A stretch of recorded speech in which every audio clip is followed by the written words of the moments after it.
सितंबर के शुभ दिन आइल बा। 17 सितंबर के शुभ दिन आइल बा। बाबा के मूर्ति हमारा गाँव में धराइल बा। 17 सितंबर के शुभ दिन आइल बा। बाबा के मूर्ति हमारा गाँव में धराइल बा।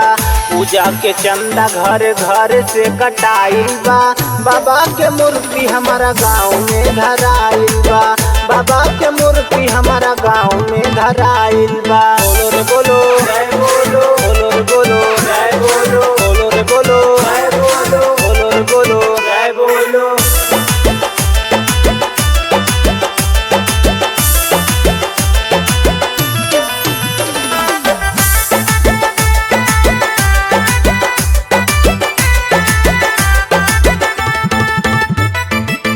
सजल पंडाल जैसे लागता महलिया हो।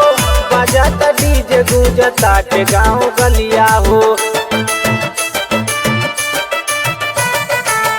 सजल पंडाल जैसे लागता महलिया हो। बजाता डीजे गूंजता के गाँव गलिया हो। छुए के बाबा के चरण सब धधाइल बा। छुए के बाबा के चरण सब धधाइल बा।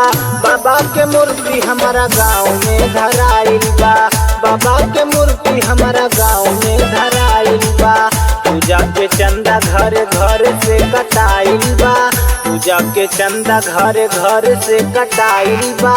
बाबा के मूर्ति हमारा गाँव में धराइल बा। बाबा के मूर्ति हमारा गाँव में धराइल बा। बोलो बोलो विश्वकर्मा बाबा की जय।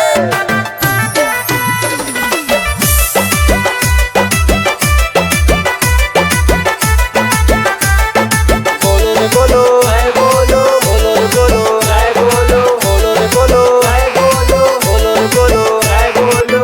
बाबा विश्वकर्मा के हो खताया रतिया हो। बजावे शंख के हुगावता के गीतिया हो। बाबा विश्वकर्मा के हो खताया रतिया हो। बजावे शंख के हुगावता के गीतिया हो। गंगाराम सूर्या दर्शन के भुखाइल बा।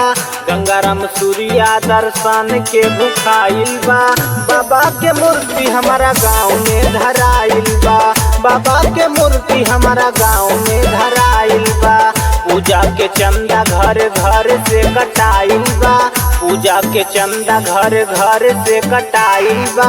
बाबा के मूर्ति हमारा गाँव में धराइल बा। बाबा के मूर्ति हमारा गाँव में धराइल बा।